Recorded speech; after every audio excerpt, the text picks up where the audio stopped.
La forma de 8 es la característica más visible de la guitarra en la actualidad, así que no es de extrañar que cuando los estudiosos han buscado antecedentes de la guitarra, muchos se hayan centrado en instrumentos antiguos que presentasen ese perfil. Esto a veces ha dado lugar a equívocos, a interpretaciones erróneas, como en el caso de Emilio Pujol. Emilio Pujol, que vivió de 1886 a 1980, que en una conferencia de 1930 que se llama La guitarra y su historia, escribe: en el Museo de Leiden, en Holanda, se conserva un bajorrelieve hallado en la tumba del rey de Tebas, 3700 años antes de Jesucristo, en el cual figura un instrumento muy parecido a la guitarra.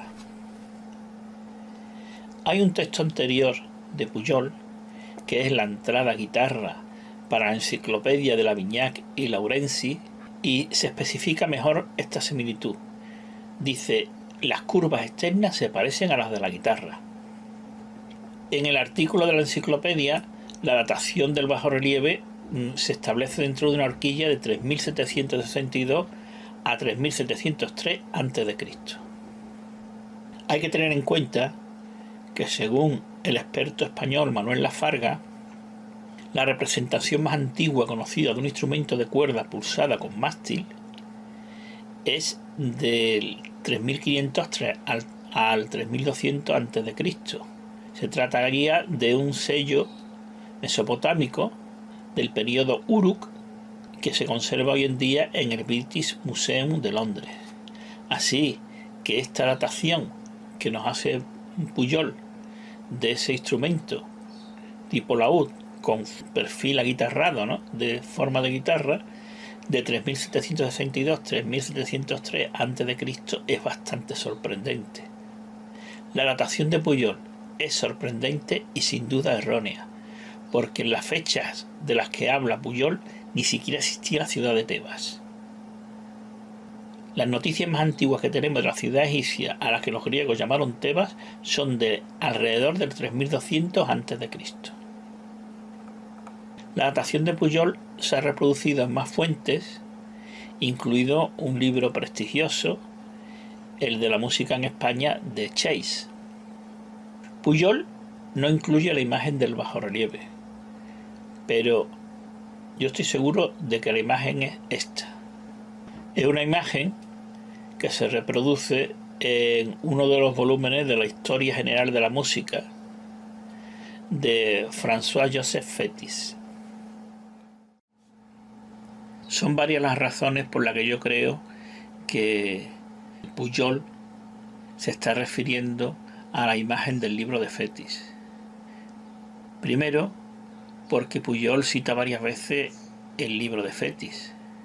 Además, Fétis ofrece el dato del que el bajorrelieve se conserva en el Museo de Leiden.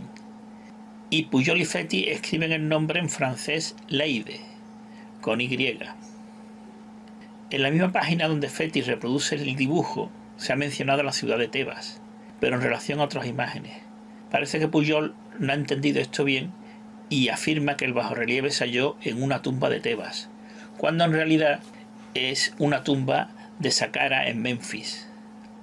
Por su parte, Fétis pudo reproducir el dibujo a partir de otro libro anterior que cita Fétis en varias ocasiones y donde vemos la misma ilustración, que es el libro The Music of the Most Ancient Nation de Karl Engel. Ese sería un libro que se publicó unos años antes, en concreto en 1864, unos años antes del de Fétis, que ya hemos dicho que es de 1869. Ahora bien, si vemos la foto del bajorrelieve original, en ese laúd de mástil largo no se aprecia esa ligera forma guitarrada del dibujo de Fétis.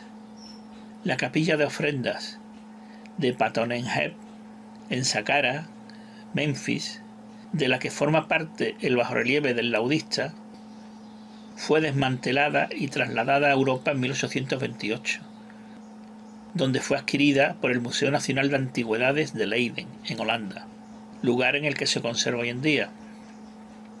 Ptolemeu fue mayordomo real durante el reinado de Tutankamón y tal vez también de Horemheb. Esto nos da una datación para el bajorrelieve más lógica, entre los años 1336 y 1295 a.C. Hay que tener en cuenta que se cree que los laúdes de mástil largo llegaron a Egipto con los Hicsos y eso fue en el siglo XVIII a.C. Según Manuel Lafarga, en el arte egipcio existen unas 90 representaciones del instrumento, incluyendo sellos, jeroglíficos, relieves, cerámicas y frescos, casi todas en su mayoría del Imperio Nuevo hasta 1085 a.C., desapareciendo después de esta fecha con escasas excepciones. A pesar de que los laúdes están construidos casi en su totalidad con materiales orgánicos, el clima seco de Egipto ha contribuido a que se hayan sobrevivido algunos de ellos hasta nuestros días. Un autor, Tom Sikora, menciona 6 laúdes egipcios completos en museos de Egipto, Europa y Norteamérica.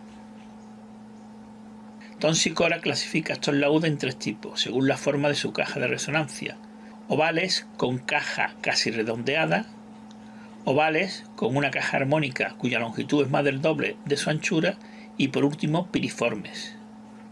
El laúd representado en el bajorrelieve es del tipo segundo. Un laúd similar ha llegado a nuestros días en un sorprendente buen estado de conservación.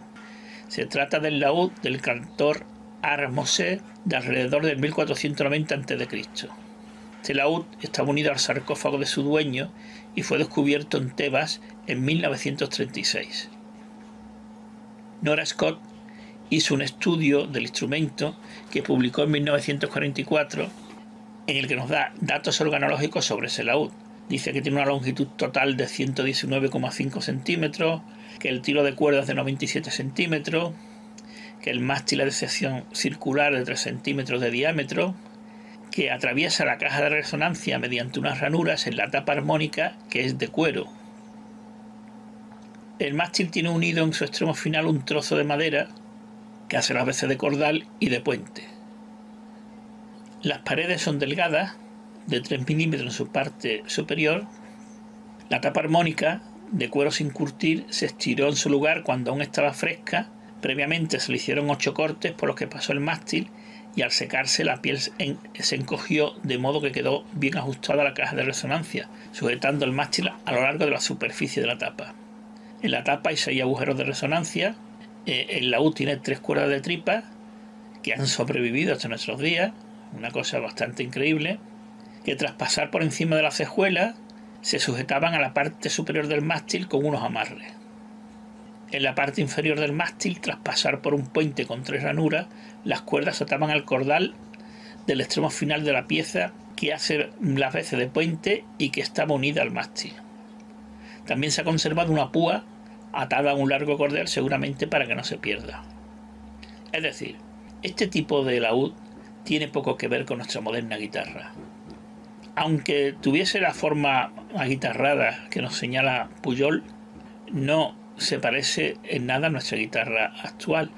Hay que tener en cuenta que Michael Cacha escribió un artículo en 1968 en la que mencionaba unos postulados en relación a la evolución de los instrumentos musicales. En uno de ellos nos dice: la estructura formal de un instrumento cambia muy lentamente a lo largo del tiempo, permitiendo trazar su evolución a lo largo de siglos o incluso milenios. Como vemos, no sería el caso de estos laúdes egipcios, que poco tienen que ver con la guitarra actual.